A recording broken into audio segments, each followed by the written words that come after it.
Bismillahirrahmanirrahim. Alhamdulillahilladzi khalaqal mauta wal hayata liyabluwakum ayyukum ahsanu amala wa huwal azizul ghafur. Asyhadu an la ilaha illallah wa asyhadu anna Muhammadan abduhu wa rasuluh. Wa nusalli wa nusallim ala sayyidina Muhammadin wa ala alihi wa sahbihi ajma'in. Radina billahi rabba wa bil islami dina wa bi Muhammadin nabiyyin wa rasulah.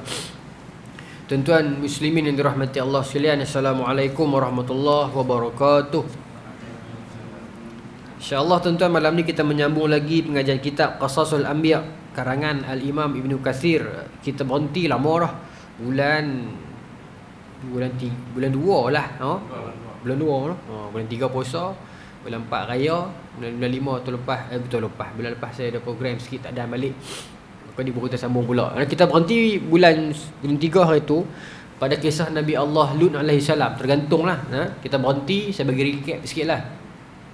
Kita berhenti pada subtopik yang mana bila malaikat rombongan para malaikat dah sampai rumah Nabi Lut. Lepas tu Nabi Lut tak tahu kata tu malaikat. Dan isteri Nabi Lut pergi keluar habang dekat orang kampung yang suka kat jantan ni, bagi tahu kata rumah aku ada 3 anak tuana sega, anak jantan sega, handsome. Dan maka kita berhenti yang tu. Jadi sambung malam ni lah. Firman Allah Subhanahu wa taala, a'udzubillahi minasyaitonir rajim. Wa ja'ahu qaumuhu yahra'una ilaihi wa min qablu kanu ya'maluna as-sayyi'at. Yang bermaksud, dan datanglah kepada kaumnya dengan bergegas-gegas, dan sejak dahulu mereka selalu melakukan perbuatan yang keji. Waja'ahu qaumuhu, mereka itu pergi kepadanya, nya tu Nabi Lut lah. Qaumuhu, kaumnya, kaum Nabi Lut lah. Yahra'una ilaih, yahra'u ni apa? Bergegas-gegas, tergesa-gesa. Bila sebut kata ada pemuda handsome yang daripada luar negeri, ada di rumah aku, bini Nabi Lut beritahu begitu, jadi tetamu kepada suami aku. Maka mereka pun terus melurupi dengan tujuan nak buat benda jahat lah. Sebab kita dah sebut hari tu, antara perbuatan jahat mereka yang paling dominan, tentunya syirik semua mereka ada. Cuma yang jadi nilai yang lain berbanding kaum lain ialah atatuna dzukran. Mereka ini mendatangi lelaki dalam arti kata seksual, homoseksual lah. Baik. Jadi bila mereka sampai rumah Nabi Lut alaihi salam, mereka minta kepada Nabi Lut agar Nabi Lut serahkan 3 orang pemuda handsome ni, iaitu malaikat ni. Nabi Lut pun tak tahu kata malaikat lagi ni.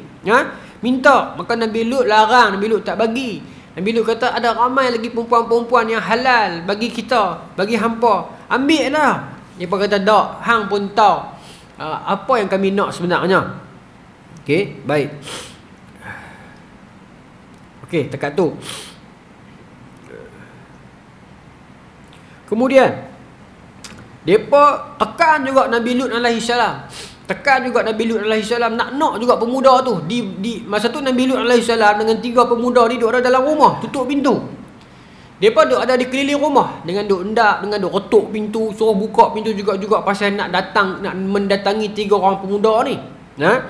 Maka kata Nabi Lut alaihi salam yang dirakamkan oleh Allah Subhanahu wa taala, qala law anna li bikum quwwah aw awi ila ruknin syadidin.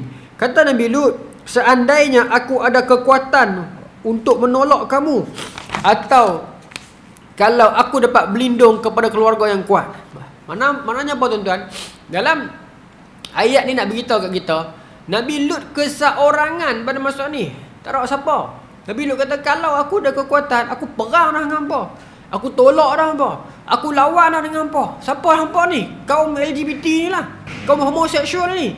Nabi Lut kata, kalau aku ada kuah, ada kekuatan, kuasa ada pada tangan aku dah perang apa habis-habis. Ini juga satu mesej ayat yang boleh dipedomankan oleh golongan pemerintah misalnya. Bila mana kuasa sudah ada di tangan, golongan begini harus kita perangi. Di sudut enforcement of law, di sudut nak modification, nak modify, di sudut apa tahu tuan-tuan? Contoh, bila perempuan dengan lelaki masuk hotel, adalah Jabatan Agama boleh pergi cek dan sebagainya kan. Itu pun ada isu lah kan. Dia ada beberapa perbincangan yang lebih panjang. Maknanya kalau kita memang tak boleh pergi mengintip, tapi kalau mencurigakan, kita boleh report. Dan SOP pencegahan maksiat itu yang perlu diperbaiki di sudut kita masuk dengan bawa kamera dan wartawan dengan kita rekod, yang tu yang tak kena sebenarnya. Tapi di sudut pencegahan itu saya ingat tak ada masalah. Di sudut itu sebenarnya, di sudut kita pi dengan kamera dan sebagainya itu. Itu saja. Okey. Tapi macam mana dengan laki dengan laki? Siapa nak pi check? Siapa yang nak pi ni kan? Yalah, tak tahulah kan.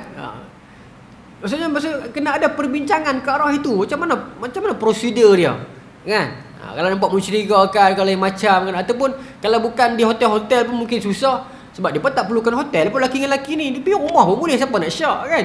Mungkin di sudut media sosial ke apa ke, golongan begini. Kita ada kekuatan untuk kita tarbiyah dulu, tarik dulu, lepas tu kalau tak jadi juga adalah kaedah dia kan. Baik. Lepas tu Nabi Lut kata, kalau aku ada kekuatan ni, aku dah buat apa dah, aku dah tolak, aku dah perangi apa dah. Baik. Okey.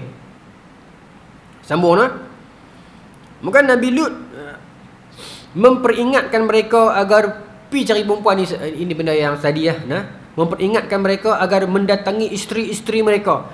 Ayat ini jadi dalil sebahagian dalam depa ni, sebahagian dalam kalangan depa ada isteri pun. Dan bahkan ada yang melakukan hubungan dengan isteri juga, tetapi mereka tidak rasa syahwat, tidak rasa kepuasan dengan jantina yang lain. Depa nak laki juga. Walaupun depa ada isteri. Baik. Setiap kali dilarang oleh Nabi Lut, mereka justru semakin ganas berbuat kekejian terhadap Nabi Lut dan tetamu Nabi Lut. Mereka tidak mengetahui apa yang akan menimpa mereka. Maksudnya mereka tak tahu pun yang dalam rumah itu malaikat. Baik. Sesungguhnya firman Allah Subhanahu wa taala, "Walaqad anzarahum batshatana fatamarau bin nuzur. Walaqad rawaduhu an dhaifihi fatamasna a'yunahum fadhuqu azabi wa nuzur. Walaqad sabbahahum bukratan azabun mustaqir." Kata Allah kata balik, bila mana dia duk gempak, dia tolak pintu tu, okey, maka Jibril ketika itu keluar rumah. Jibril keluar. Itu yang disebut sebagai fatamasna a'yunahum. Tapi malaikat Jibril keluar, rimbah mata depa. Para ahli tafsir menyebutkan bahawa Jibril keluar daripada rumah. Dia perlu tolak pintu sangat, dia gegak pintu sangat, akhirnya tak apalah, Jibril kata nanti buka pintu tak apa. Jibril keluar menemui kaum Lut, lalu memukul wajah mereka dengan kepakan sayapnya, sehingga ada yang mengatakan bahawa mata mereka menjadi buta dan tidak tertinggal. Kelopak mata dan biji mata mereka, bahkan bekas mata mereka pun tidak terlihat. Maknanya lepas Jibril keluar daripada rumah tu, Jibril rembah mereka dengan kepakan sayap, itu yang disebut sebagai fatamasna a'yunahum tu, menghapuskan pandangan mata-mata mereka tu, ataupun butakan mata mereka, hilangkan mata mereka. Jibril keluar rembah dengan satu kepakan sayap, semua mereka tu jadi buta. Bahkan kata ahli tafsir, bukan buta tu bermaksud tak nampak di sudut, kena mata jadi berayak lagu gas pemedih mata FRU tu, tidak. Tetapi jadi muka tak ada. Muka mereka jadi rambut, dahi, hidung, mulut. Ni ruangan ni jadi kosong. Bukan kata biji mata tidak ada, kelopak mata pun tidak tertinggal. Mereka jadi kena dengan malaikat, kan? Maka terembah mereka ni jadi lagu mata pun tenggelam masuk dalam sampai tak ada bekas dah, kata ahli tafsir. Tafsir kepada perkataan fatamasna a'yunahum tu. Baik. Bahkan bekas mata mereka, itu soket mata ni pun tidak terlihat. Kemudian mereka kembali dengan meraba-raba pada dinding. Lepas kena buah tu, mereka pun duk raba dinding, tak nampak. Tuan-tuan tengok nafsu punya kuat ni. Dalam duk raba dinding tu, mereka kata apa? Mereka kata kepada Nuh, tunggu, kami akan datang membuat perhitungan dengan kamu lagi esok. Esok kami main lain.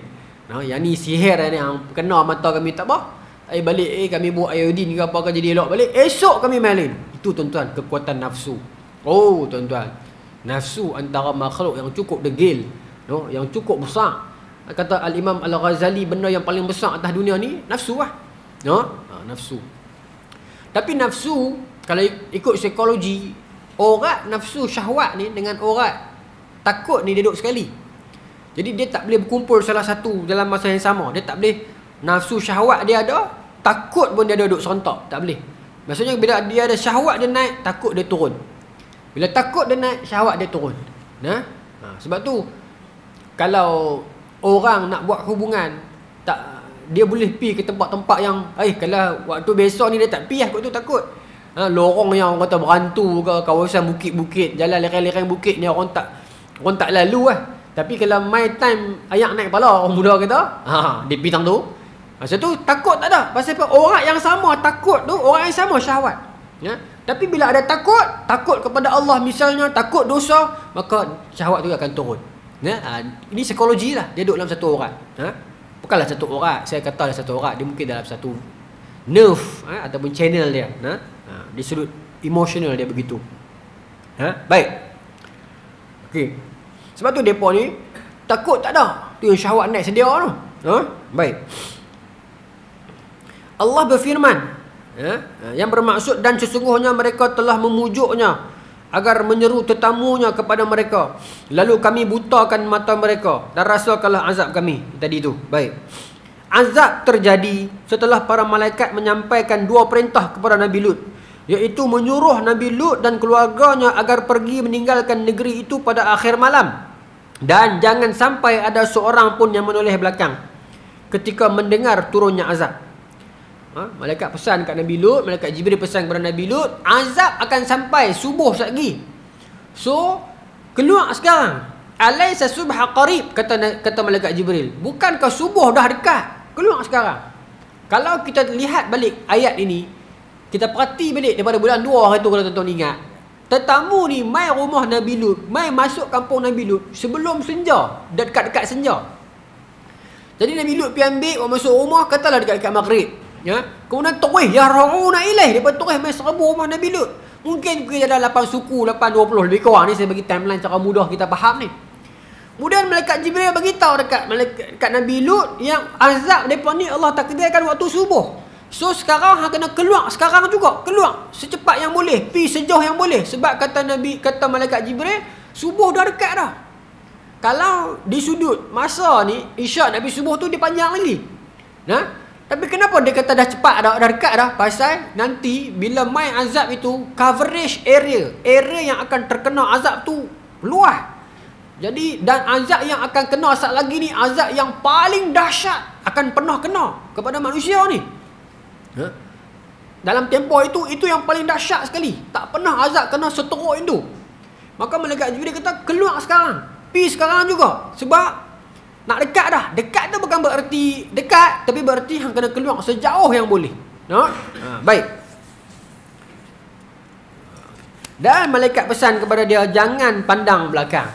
Siapa pun jangan pandang belakang. Okey. Maksudnya, kata Imam Ibn Katsir, isteri kamu yang akan tertinggal dan akan ditimpa azab seperti mana yang menimpa kaumnya.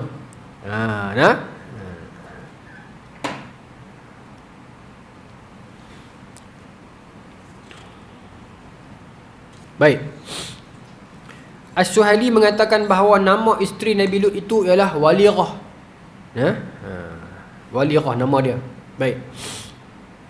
Para malaikat memberitahu kabar gembira kepada Lut akan pembinasaan kaumnya yang terkutuk, yang sesat, yang mana azab itu akan terjadi setelah Nabi Lut dan pengikutnya, iaitu anaknya dan keluarganya, iaitu kedua-dua orang putrinya, dan tidak ada seorang lelaki pun yang mengikutinya. Tak ada lelaki. Tak ada, sebab tu Nabi Lut sebut tadi tu. Kalaulah aku ada kekuatan nak lawan hangpa, so tak ada seorang lelaki pun sokong Nabi Lut.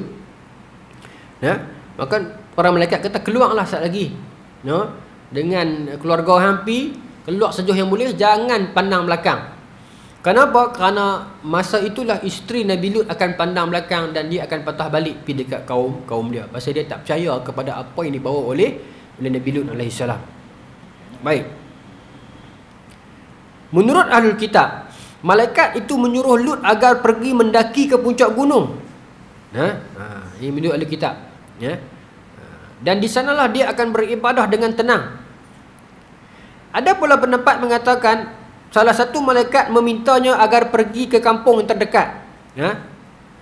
Kata malaikat itu kepada Nabi Lut, "Pergilah, kami akan menunggumu sehingga engkau benar-benar sampai di kampung itu dan menetap di sana. Barulah kami akan timpakan azab kepada mereka." Maknanya mereka akan make sure yang Nabi Lut dah keluar daripada sempadan itu, barulah azab tu akan kena. Tapi ala kulli hal, jangan pandang belakang. Pasal apa? Pasal isteri dia sat lagi akan beralih dan akan patah balik, akan buat U-turn, tuan-tuan. Walaupun dia isteri Nabi, dia kena azab. Dan Allah takdirkan azab dia di situ. Nanti kita akan baca ayat Allah sebut dalam Quran, musawamatan inda rabbik. Dah ada tanda dah, dia ada nama dia dah. Pada kitab muajjalah dalam surah Al-Imran sebut kan. Pada kitab takdir Allah, nama dia dah ditetapkan sebagai orang yang celaka, yang akan binasa. Maka dibuatlah apa pun, di kesudahan hidup dia akan mendapat kesudahan yang dijanjikan kepada dia itu. Allah Maha mengetahui. Ya. Nabi sebut dalam hadis, Nabi kata hadis panjang, tapi di penghujung hadis tu Nabi kata Allah dah tetapkan dah. Selepas kejadian, selepas berlaku nutfah majmu'atun fi batni ummi, kata Nabi dalam hadis, ya. Bila dah masuk benih di dalam dalam sains kita fallopian tube, dalam rahim ibu, dia nutfah, kemudian dia jadi alaqah. Alaqah tu maknanya segumpai darah yang melekat. Itu yang dalam sains kita kata dia melekat di fallopian tube tu. Alaqah ni bergantung, melekat, ya. Lepas tu mudrah, kan. Selepas melalui beberapa proses itu, kata Allah, kata Nabi, dituliskan padanya itu 4 kesudahan dia, tentang ajal dia, tentang tentang takdir dia, tentang matinya bila, semua tu ditulis. Kesudahan dia itu sengsara ataupun saadah, gembira. Maka kata Nabi, ada dalam kalangan kamu ya'malu bi'amali ahli jannah hatta ada dalam kalangan kamu yang melakukan amalan ahli syurga, sehingga kan tidak ada ma yakunu baina yadai, tidak ada di antara dia dan syurga itu illa zira'in, melainkan sejengkai, ya. Maknanya kehidupan ini dia rajin beramal ibadat sampai dianggap dia itu dengan syurga tak jauh lah, ya. Tak ada apa yang menghalang dia dengan syurga melainkan jarak sejengkai. Tetapi sabaqal kitab Allah, kitab takdir Allah mendahului dia. Memang dalam kitab takdir Allah kesudahan dia celaka, maka dia pada penghujung usia dia akan U-turn, dia akan buat perangai tak elok dan dia akan masuk neraka. Dan ada orang seluruh kehidupan dia itu yang malu bi amali ahli nar, dia buat seluruh amalan ahli neraka. Kita nampak dia ni ahli neraka dah, confirm dah. Sampai kata Nabi, ma yakunu bainaha wa bainan nar illa zira'in. Tidak ada penghalang antara dia dengan neraka melainkan sejengkai. Kita tengok dia ni neraka, kawan ni confirm lah. Tetapi kata Nabi, di sisi Allah dalam kitab takdir itu dia ahli syurga. Maka pada penghujung usia dia akan berubah, dia akan buat raja-raja baik dan dia akan dimasukkan ke dalam syurga. Sebab tu kata Nabi dalam hadis yang lain, innamal a'malu bil khawatim. Amalan itu dinilai pada penghujungnya itu. Ya, pada penghujungnya itu. Pasal tu sekarang kita tak boleh mendabik dada mengatakan kita yang paling bagus, depa yang paling teruk, kita orang paling jernih, kita orang paling mulia, dia orang musuh Allah. Tak boleh kata macam tu. Kita tak tahu kesudahan orang macam mana. Kita boleh mendoakan orang, kita mungkin boleh kata amalan yang dia buat tu amalan yang tak elok, tapi kita tak tahu kesudahan dia macam mana. Dia tak tahu, tuan. Ya? Berapa banyak hadis, berapa banyak kisah yang Allah sebut, yang Nabi sebut tentang kisah-kisah macam Al-Kiflu misalnya, yang seluruh kehidupan dia itu jahat. Satu malam saja tobat, tengah pagi tu dia mati, masuk syurga kata Nabi. Hadis tu Abdullah bin Umar riwayat, berulang kali dia kata Nabi sebut hadis tu, banyak kali, bukan sekali, bukan 3 kali, bukan 7 kali. Seorang tua yang tak pernah buat amalan kebaikan langsung, yang kata Nabi seluruh kehidupan dia tidak ada kebaikan, ya? Dia ma fa'ala khairun syai', tak buat satu kebaikan pun. Nah, idza hadarahul maut, bila mati nak mai kat dia, disuruh anak dia bakar mayat dia. Ya. Qala li bani idza ana mutun fa ahriquni thumma idhanuni thumma dharruni fir rihi, dia kata kepada anak dia, ala ayah mati esok, bakar mayat ayah, tumbuk habuk debu mayat ayah tu, lempak dekat angin. Lau qadara alayya rabbi la yu'azibanni 'azaban mu'azzabahu ahada. Sebab kalau Allah jumpa ayah, Allah akan seksa ayah dengan seksaan yang sangat dahsyat. Tak pernah buat baik langsung, tapi kata Nabi, dia dibangkitkan depan Allah dan Allah soal dia, kenapa hang buat benda ni? Ya? Maka dia kata takut kepada Allah, maka faghfaralah, Allah ampunkan dosa dia dan dia masuk syurga. Kita tak tahu penghujung usia seseorang itu apa jadi pada dia. Ada pelakon yang kita tengok waktu muda dia memang hoha buih, di hujung usia dia berubah jadi lebih warak daripada kita dan mati di Mekah. Ya? Ada orang yang sangat warak, sangat baik, pelan lama pelan bagus, pelan bagus, orang buka puji dia, dia tenggelam dengan pujian orang, makin hanyut dia makin memandang rendah kepada orang, dia makin rasa diri dia suci dan mulia, akhirnya dia makin jauh daripada Allah. Dia sangka dia makin dekat dengan Allah, padahal rupanya dia semakin lama semakin jauh ditolak oleh kesombongan dia. Ya. Sebab tu kita sentiasa kena istighfar kepada Allah Subhanahu Wa Taala. Janganlah kita ini tiba-tiba kita merasa diri kita ini riak. Janganlah kita ini merasa diri kita ini suci. Janganlah kita ini merasa diri kita ini mulia dah. Kita dah rasa amalan aku sudah cukup dah. Belum tentu. No? Isteri Nabi Lut pun tak selamat. No? Isteri Nabi Lut pun tak selamat. Bila Allah dah takdirkan dia mati di situ, dia akan patah balik pergi ke tempat kematian dia itu. Tuan-tuan, tengah duk berlangsung sekarang, iaitu apa? Kapal. Apa nama? Titan. Apa nama kan? Super Titan tu lah. Adat kita mati kot, no? Pasal oksigen supply tu 96 jam saja kan. Dah lebih dah kau. Jadi depa pun dah jumpa serpihan sikit dah kan. Kalau Allah dah kata dah 3 orang tu akan mati di dalam dasar laut, Allah akan bawa depa turun ke dasar laut 4,000 kaki dan Allah akan cabut nyawa daripada situ. Ya? Itu kuasa Allah. Kita tak tahu kita akan mati di mana. Dalam masjid ke, atas katil hospital ke, terbaring di atas jalan raya ke, atas tikar sejadah ke, atas riba anak-anak. Kita tak tahu, tuan-tuan. Allah dah tahu dah. Ilmu di sisi Allah, takdir di sisi Allah. Kita mati bila, bagaimana, keadaan bagaimana, umur berapa, di puncak gunungkah kita mati, di angkasa rayakah kita mati, di dalam dasar lautkah kita mati. Kalau itu telah menjadi takdir kita, kita buat apa pun, kita sebenarnya hanya sedang menuju kepadanya. Walaupun kelihatan macam-macam, mana orang nak mati 4 kilo dalam dasar laut, Allah boleh buat. Mereka sendiri sewa, mereka sendiri bayar, mereka sendiri masuk, mereka sendiri turun dan mereka akan mati dalam tu. No? Itu Allah nak tunjuk kepada kita, tuan-tuan. Kita tak boleh lari. Tidak dilewatkan, ya? La yastakhiruna as-sa'ah, tak dilewatkan walaupun sedetik dan tak diawalkan walaupun sedetik. Itu kuasa Allah Subhanahu Wa Taala, takdir Allah, ketetapan Allah. Walaupun dia isteri Nabi Lut, tidur setilam dengan Nabi Lut, melahirkan zuriat Nabi Lut, tetapi ilmu di sisi Allah, takdirnya itu ialah takdir yang binasa, maka dia akan binasa. Hadis ini menjadi polemik dalam permasalahan akidah. Dalam kurun ketiga, dia muncul golongan Qadariyah, muncul golongan Jabariyah yang mengatakan kita tak payah buat apa kalau macam tu, dah Allah dah tulis dah semua. Satu golongan. Golongan yang kedua pula kata kita kena buat segala-galanya, Allah cuma bagi markah, ya Allah tak tentu apa-apa. Ya.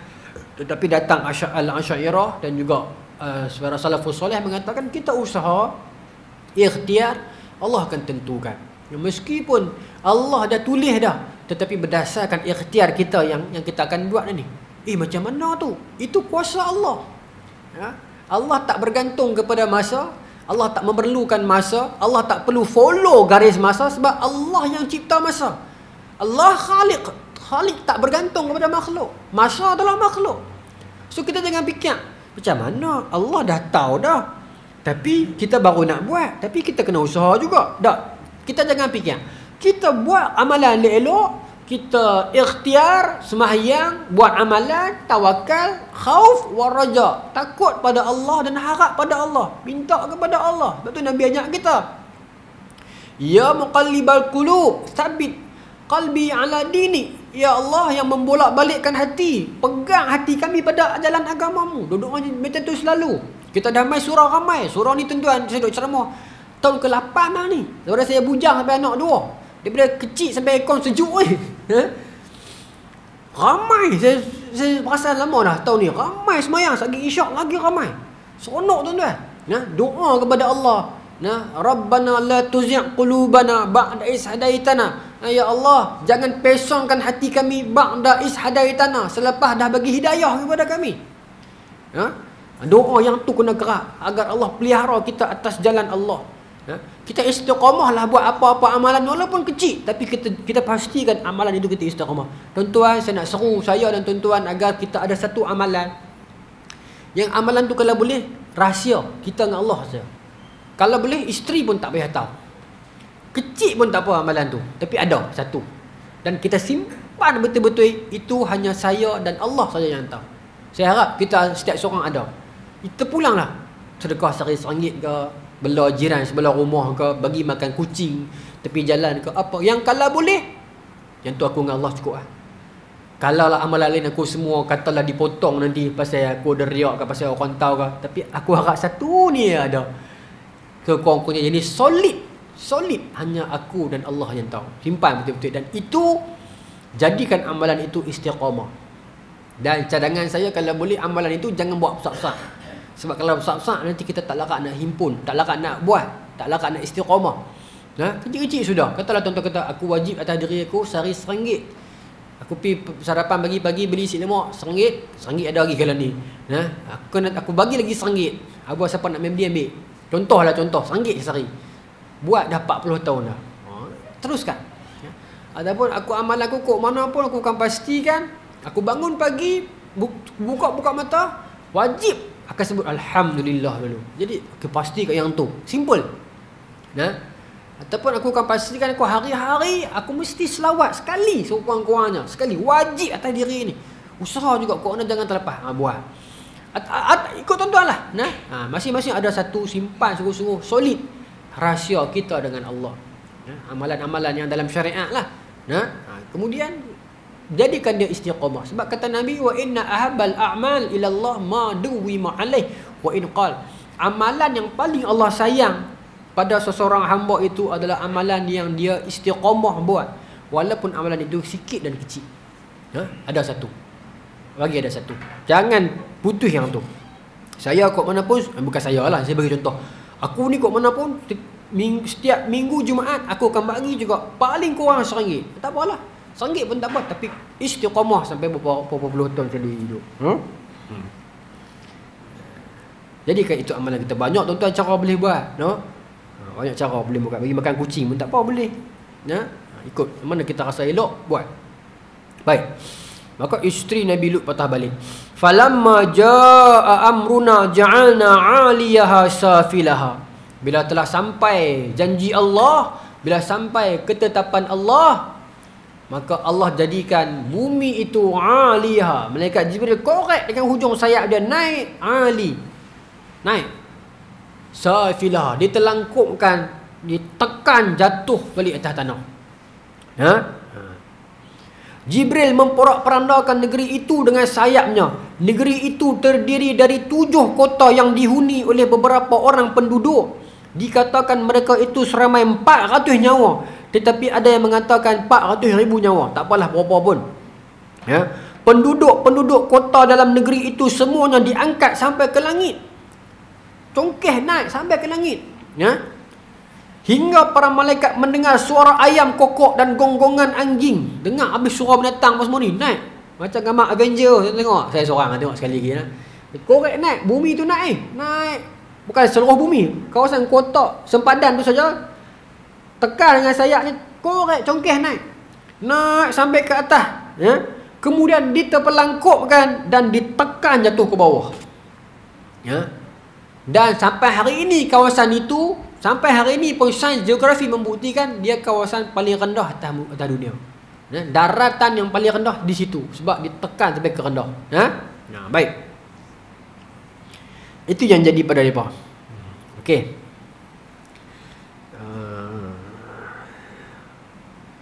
Lagi saya akan cerita kat tuan-tuan, hukuman kepada mereka ni mengikut beberapa mazhab. Ya?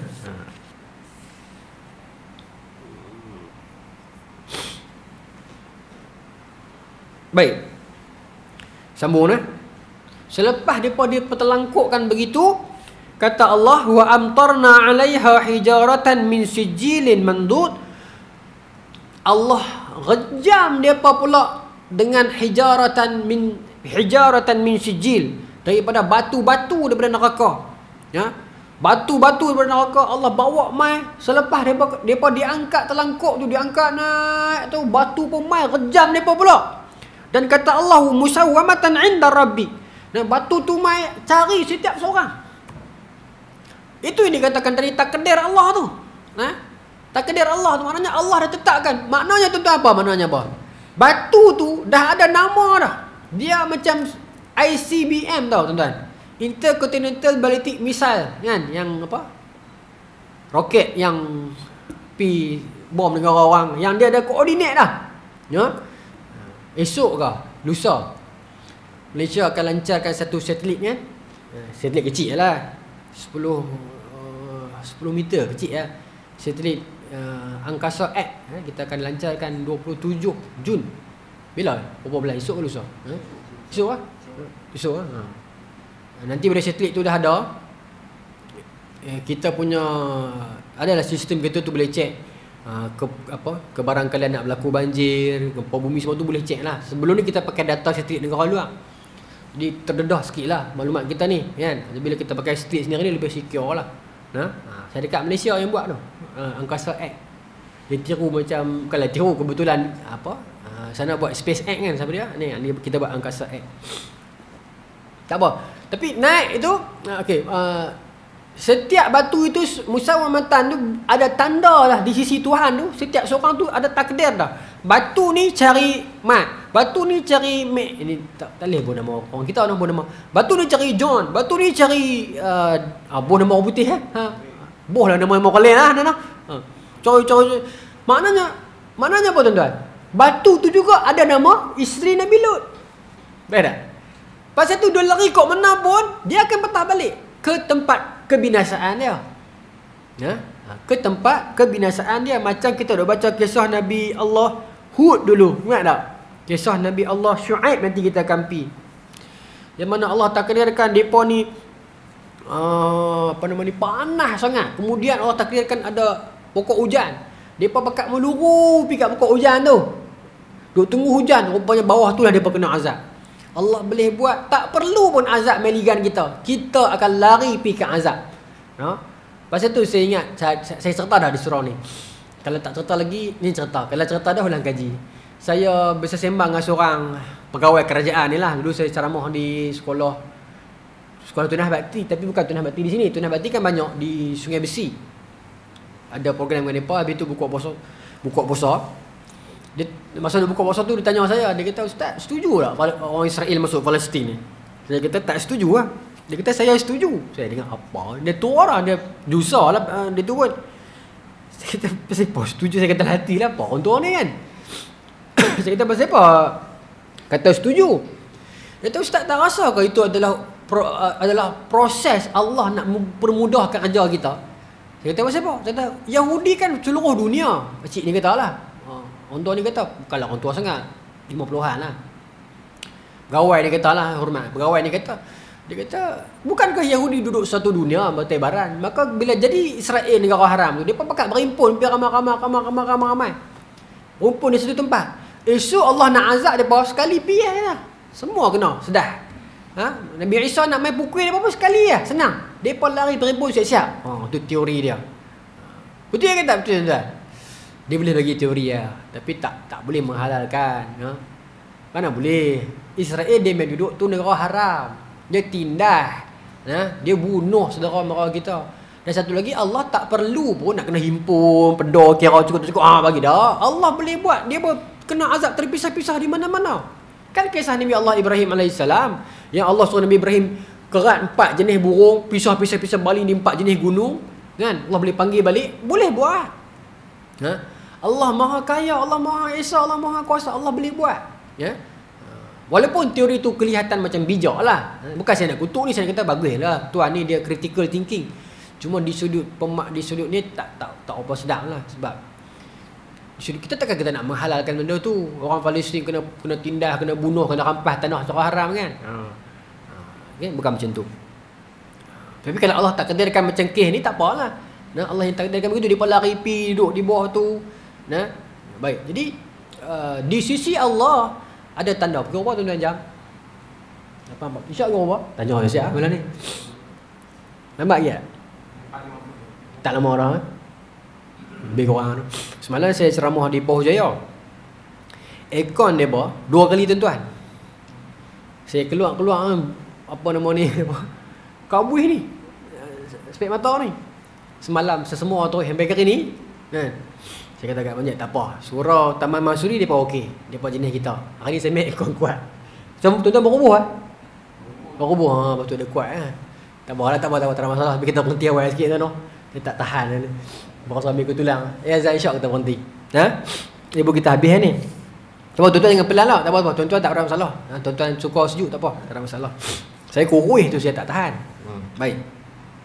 Jangan tuan-tuan pelan sebab saya tak payah. Tak apa. Saya tahan. Okey, sambung dah. Apa nama hilang dah tadi. Maka di sisi Allah ada tanda. Ya, ada tanda tu maka depa lari pi dan kena azab, ya. Tak apa tuan, tak saya tu panas lah. Saya tak apa. Ha? Naik tu, turun balik dia kena. Ya, okey baik. Maka tuan-tuan, tak apa lepas ni saya pakai tebal sikit. KTC satu lagi, kulim. Sejuk betul tapi saya dah tahu dah, maka saya pakai stukin, saya pakai tebal sikitlah. Ha, tak apa bukan salah jemaah, tak apa. Saya ni kurus, dia tak tahan sejuk. Isi tak ada, tulang saja. Kan. Kena makan lebih sikit. Makan banyak dah tuan-tuan, tapi tak mau naik tak. Ini turun no. Baik. Turun senang, nak naik susah. Setengah orang naik senang, turun susah kan. Saya nak naik 1 kilo punya susah. Turun silap sikit dah turun dah. Tak apalah, terima. Syukur. Baik. Maka tuan-tuan saya nak pergi kepada lepas dia kena azab tu. Saya nak pergi dua terus no. Kita nak bincang di sudut bagaimana ulama fiqh keluar dengan kaedah hukum golongan ni nak kena hukum mana. No? Baik. Dalam hadis Musnad Ahmad, Imam Ahmad riwayat, kata Nabi SAW, man wajadtumuhu ya'malu bi'amali qaumi lutin faqtulu al-fa'il wa maf'ul. Musnad Ahmad. Ya? Sebut dalam riwayat ni kata, kalau kamu jumpa orang yang melakukan perbuatan umat Nabi Lut, faqtulu, fa'il wa maf'ul, bunuh yang buat dan yang kena buat. Yang depan dan yang belakang. Boleh kasar bahasa saya tu. Sebab apa? Sebab apa? Yang maf'ul pun kena. Habis tu tendang lah kan. Bagi can buat apa? Kalau perempuan lain cerita kok. Dalam ni sama-sama jantan. Tapi tak tentu kan. Lah rogol lelaki pun ada. No? Ada tuan-tuan. Saya bisa jumpa saya bisa jumpa sungguh. Saya tak sangka kita ada. Memang ada sungguh. Sampai tak ada kekuatan nak lari kan. Kena rogol. Tapi lelaki. Rogol dalam erti kata liwat saya sebut tak apa ke budak-budak ada. Tak apa no. Tak perasan ke. Tapi ada. Ada. Kita berada pada tahap nafsu dah duduk pada ujung meter dah. Lawan ni dah out meter dah. Manusia, minta maaf sebut tuan-tuan. Manusia dah pergi cari benda yang lagi pelik. Mereka dah pergi cari binatang. Kalau ni orang putih tuan, mereka dah buat hubungan seksual dengan binatang. Ada. Kami dalam psikologi ni kami tengok, belajar, bukanlah tengok, maksudnya kami tahu semua tu memang fikiran manusia ni bila dia jamu nafsu takkan kenyang.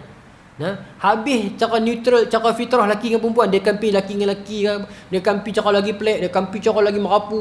Sebab tu apa nama ni, Allahumma salli ala Muhammad, kitab pondok lama Syekh Dr. Fatani, Furu'ul Masail, ya tak? Furu' Masail. Kitab tu dia bincang tau. Kalau manusia buat hubungan dengan binatang, keluar binatang tu mati, nak bagi mandi cara binatang ke cara manusia. Kemah tuan-tuan, tuan guru. Fikir jauh tu dah, padahal dulu tak berlaku kes ni pun. Tapi Furu' Masail ni dia bincang sampai tahap tu. Untuk kita, generasi kita nak main pelik-pelik ni kan. Nak bagi mandi lagu mana? Cara manusia ke cara binatang? Keluar anak sungguh. Kacau. Tapi ulama' dulu dah bincang sampai tahap tu. Baik. Bagi bunuh yang buat dan yang kena buat di sudut suka sama suka. Okey. Dalam fiqhul manhaji ala mazhab Syafi'i, dalam mazhab kita kita pakai kaedah qiyas kepada hadis yang Nabi kata idza ata rajulun rajula fahuma zaniyan. Tu hadis Sunan Baihaqi. Imam Baihaqi riwayat. Nabi kata idza ata rajulun rajula, iaitu satu marfu', satu mansub. Maksudnya mansub sebab dia mansub bi fathah sebab dia maf'ul lah. Idza ata rajulun marfu' bi dhammah, bila seorang lelaki mendatangi rajula, yang kena datang, dia mansub, dia maf'ulun bih, dia bi fathah. Idza ata rajulun rajula fahuma dhaniyan, bila seorang lelaki itu mendatangi seorang lelaki yang lain, dia tak sebut mendatangi buat apa, tapi dalam kaedah nahwu kita tahu lah, dia mansub, dia disebahkan sebab lelaki tu mai kat dia, mendatangi dia, maka fahuma zaniyan, kata Nabi, kedua-duanya itu dikira penzina. Jadi dalam kaedah mazhab kita, hukuman dia macam berzina. Kalau yang buat kerja tu laki dengan laki ni dah kahwin dah, kena kejam dengan batu sampai mati. Kalau tak kahwin lagi, kena sebat. Kena sebat. Baik. Tapi dalam Sunan Baihaqi juga sebut, nukilkan riwayat, bukan daripada Nabi tapi nak beritahu ulama riwayat, innahu ijtama'a ra'a ashabun Nabi SAW ala tahriqi fa'ili wa maf'ul bih. Ijma' para sahabat Nabi, maksudnya khulafa' ar-rasyidin yang pegang pemerintahan, ijma' dalam kalangan mereka, ashabin Nabi ini qaul ashabin Nabi, ijma' dalam kalangan mereka, kata Imam Baihaqi, ala tahriqi al-fa'il wa maf'ul bih. Apa tahriqi? Harraqa yuharriqu tahriqa, bakar. Ijma' para sahabat yang jadi pemerintah ni dapat LGBT ni bakar. Memang kalau kita buka dalam Bidayah wa Nihayah, Imam Ibn Katsir buat satu cerita, zaman Sayyidina Abu Bakar, dia dapat tangkap seorang Nabi palsu. Fujaah, tak silap saya nama dia. Dia Nabi palsu. Kemudian dia juga syirik, tok bomo pula, sembah syaitan. Lawan kerajaan Islam pula. Bila dapat tangkap, memang Sayyidina Abu Bakar bakar dia. Tapi riwayat ni dia berselisih sikit dengan ada hadis Nabi tak bagi hukum orang dengan bakar dengan api. Ada hadis kisah tentang panjang, saya nak pontiaw je lembat. Tak apalah, kita sambung jugalah. Allah takdir. Zainab anak Nabi tu, Zainab yang mak kepada Ummah. Zainab anak sulung Nabi perempuan. Anak Nabi kan Qasim, Zainab yang kedua tu yang sulung perempuan. Kemudian baru dia mai Ummu Kulsum, Ruqayyah, Fatimah, Abdullah, Ibrahim. Zainab tu kan dia susah. Sebenarnya cerita di surah ni kan, dia masa dia masuk Islam, suami dia tak masuk. Dia anak perempuan Nabi sulung. Jadi masa cerita ni sangat panjang lah, tapi saya ingat saya cerita dah. Masa dia nak berhijrah pergi dekat Nabi seorang-seorang, dia mengandung, ada lelaki 2 orang, ligan dia, katok unta dia jatuh sampai dia berlaku pendarahan pada kandungan dia. Lepas tu benda tu bawa sampai dia berhijrah kat Nabi, dan sakit tu berlarutan sampai dia mati. Dia mati muda. Memang Nabi bagi tahu kat sahabat masa tu, cari 2 orang ni balik. Dapat 2 orang ni bakar dah. Lepas tu Nabi larang. Tak ada jumpa lagi Nabi larang. Nabi kata jangan bakar lah, sebab hukuman siksaan dengan api ni milik Allah. Tapi bila sampai dapat orang tu, apa nama dia? Al-Aswad. Dia bin Aswad. Ibn Aswad, apa nama depan saya tak ingat. Tak main dah duk ni tak ingat. Ibn Aswad. Apa Ibn Aswad ni? Dapat tangkap dah. Masuk Islam dah tuan-tuan. Masuk Islam. Maka Nabi maafkan dia lah. Kalau kita tak tahu lah, masuk Islam. Itu kata kesudahan hidup dia. Hindun buat bagaimana dekat jenazah Sayyidina Hamzah, masuk Islam. Apa nama ni, Wahsy masuk Islam. Dia lah yang pergi cover balik, dia pergi lembing balik Musalamah Al-Kazak. Lepas tu dia nak cover balik dosa dia kan. Baik, sikit lagi. Jadi para sahabat ni ijma', kata Baihaqi, ala tahriqi al-fa'ili wa maf'uli bih, ijma' untuk bakar. Jadi adakah hadis ni, riwayat ni salah? Dia berlaku mukhtalif lah, antara Nabi tak bagi tu dengan dia pun buat. Tapi ala kulli hal depa ini mungkin ijtihad sebagai depa sebagai penguasa. Sebab dalil dia apa? Ingat tak zaman Sayyidina Umar kan, sebab untuk orang yang minum arak 40 kan, tapi zaman Sayyidina Umar dia naik bagi jadi 80 kan. Jadi mungkin beginilah, atas keperluan semasa dan sebagainya. Okey, baik. Kemudian ada satu lagi mazhab sebut hukuman bagi depa ni kena dibawa naik ke atas bukit tinggi, kemudian ditolak jatuh bawah sampai mati. Ya? Pandai-pandai je buat hukum dah. Ulama dulu depa walaupun kita dengar lagu tu macam pelik, tapi depa semua ada sandaran depa dah.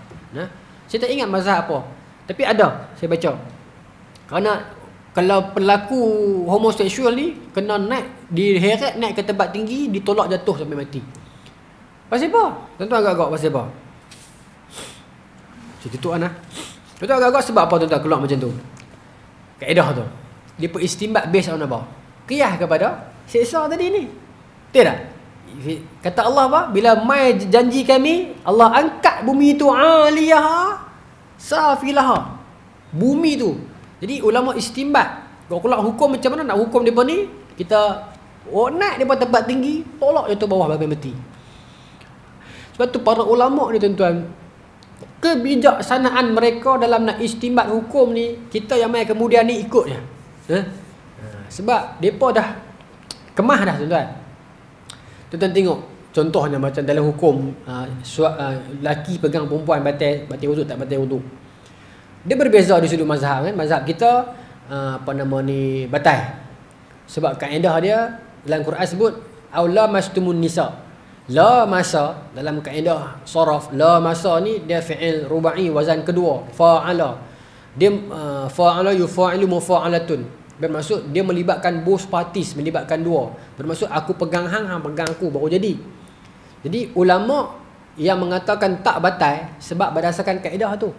Kalau tersentuh seorang-seorang, kawan tu tak respon, maka tak batal. Tersentuh.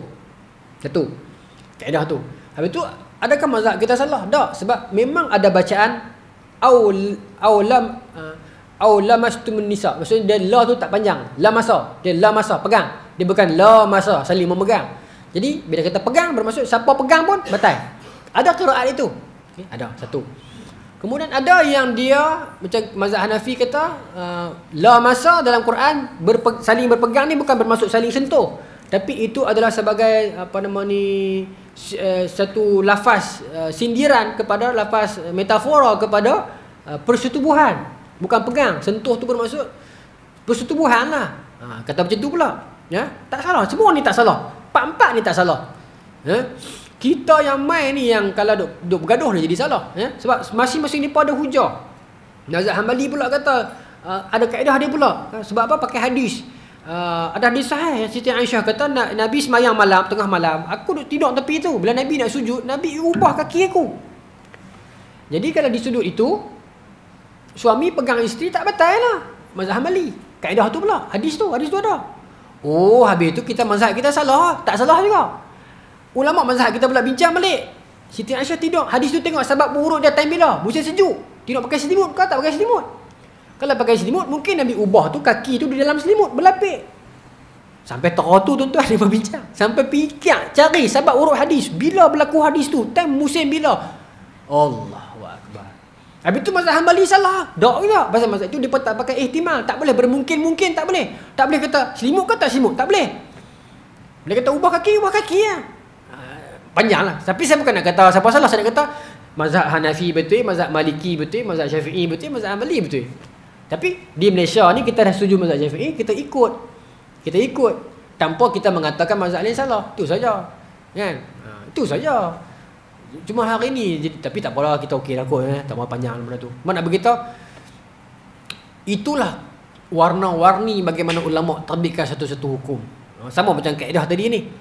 Ya. Mungkin depa ala tahriqi fa'il wa maf'ul tu bakat tu mungkin daripada ayat yang kata apa?